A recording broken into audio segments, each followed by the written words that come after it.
प्यारे बच्चों, आज आज हम देखेंगे क्लास 12th इंग्लिश का लेसन नंबर 3। इसमें तीसरे लेसन में जो आपका लेसन का नाम है डीप वाटर, इसमें आपको शॉर्ट और लॉन्ग क्वेश्चन आंसर के बारे में आपको बताएंगे कि कौन कौन से क्वेश्चन आंसर आपको सबसे पहले तैयार करने हैं, जिनको यदि आप तैयार कर लें तो इनमें से प्रश्न आपका ज़रूर आने वाला है। इसे आप तैयार करने के बाद ही दूसरे प्रश्नों के बारे में सोचेंगे। इन प्रश्नों को जानना और इसको तैयार करना आपका काम है।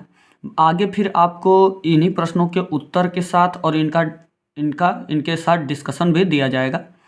यदि आप इन प्रश्नों को तैयार कर लेते हैं तो हमें आशा है कि आपका इनमें से अगर प्रश्न आएगा, और आना ही है, तो आप अच्छा कुछ करेंगे।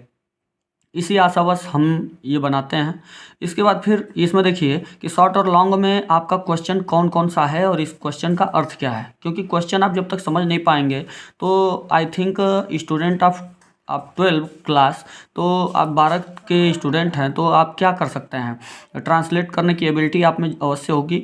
आप क्वेश्चन को समझेंगे तो इसको ट्रांसलेट करके, लेसन अगर पढ़े हुए हैं तो इसको ट्रांसलेट करके अपने से लिख सकते हैं, और नहीं तो आप नहीं, अगर क्वेश्चन ही नहीं समझ पाएंगे तो आप कुछ भी गलत लिख देंगे, गलत समझ जाएंगे। तो इसलिए आपको जानना ये आवश्यक है कि क्वेश्चन जो हमारे इंपॉर्टेंट हैं इनका वास्तव में अर्थ क्या है। तो सबसे पहला चीज़, जो शॉर्ट आंसर टाइप क्वेश्चन में हम पहले नज़र डालते हैं पहले प्रश्न पे, जो कि आपका सबसे अधिक इंपॉर्टेंट होता है, जो जिसका प्रश्न में क्या कह रहा है कि what did instructor do to train Douglas. तो डगलस को ट्रेन करने के लिए, यानी कहने का मतलब है कि उसको सिखाने के लिए जो उसके प्रशिक्षक यानी जो शिक्षक थे, जो तैराकी सिखा रहे थे, उन्होंने किया क्या उसको ट्रेंड करने के लिए। तो ये पहला प्रश्न पूछ रहा है जो कि बहुत इंपॉर्टेंट है आपके शॉर्ट का। इसके बाद फिर दूसरा प्रश्न जो है, how deep was the pool. Pool जो था वह कितना गहरा था ये, और उसी में मिला के पूछा हुआ कि what was there inside the water, कि पानी के इनसाइड मतलब अंदर जो था वो, वाज देयर वाज मतलब क्या था, वहाँ पे पानी के अंदर क्या था, और पुल की गहराई कितनी थी, ये पूछ रहा है। फिर आगे प्रश्न पूछ रहा है कि what did Douglas do inside the water, यानी डगलस ने पानी के अंदर क्या किया टू सेव हिज लाइफ, यानी अपना जीवन बचाने के लिए उसने क्या किया।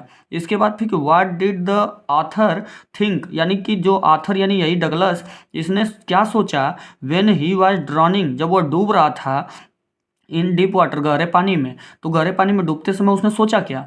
फिर ये अगला प्रश्न है कि what was the childhood incident, यानी उसके बचपन की जो घटना थी वो क्या थी, that made Douglas afraid of water, जिससे कि डगलस को पानी से भय हो गया, यानी पानी से डर हो गया।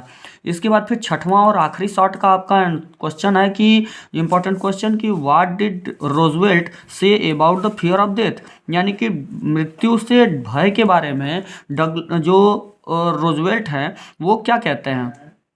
आपका लॉन्ग आंसर टाइप क्वेश्चन में पहला जो आपका प्रश्न है ये कह रहा है कि what did Douglas decide overcome his fear of water, यानी कि डगलस जो है उसने व्हाट डिसाइड यानी क्या निर्णय लिया, या क्या निश्चय किया, टू ओवरकम मतलब कि कामयाबी हासिल करने के लिए या उबरने के लिए, हिज फियर ऑफ वाटर यानी पानी के उस भय से उबरने के लिए उसने क्या निश्चय किया।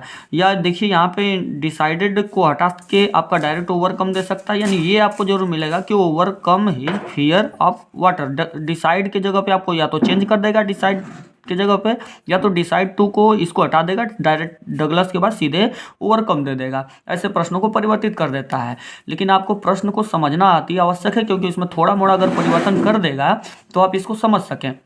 अगला इंपॉर्टेंट क्वेश्चन अगर बात करें इसमें का, तो how did Douglas struggle at pool, यानी जो डगलस थे वो उसने पूल पर क्या संघर्ष किया, और व्हाट स्ट्रेटजी यानी कौन सी रणनीति did he adopt to save his fear, अपने पानी के उस भय से बचने के लिए वो उसने क्या रणनीति बनाई।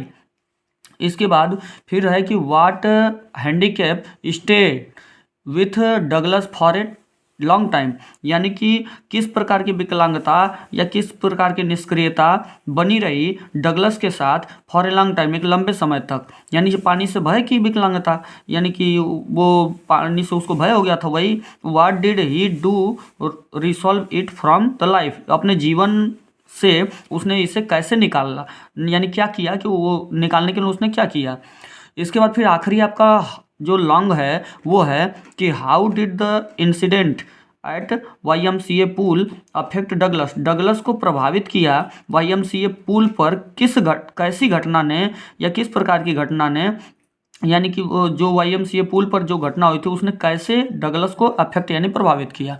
तो इसके बारे में आप जानिए। ये सारे प्रश्न आप तैयार कर लीजिएगा, यानी कि इस प्रश्न ये अगर थोड़ा मोड़ा बदल के भी आते हैं तो इसको आप यहाँ समझे रहेंगे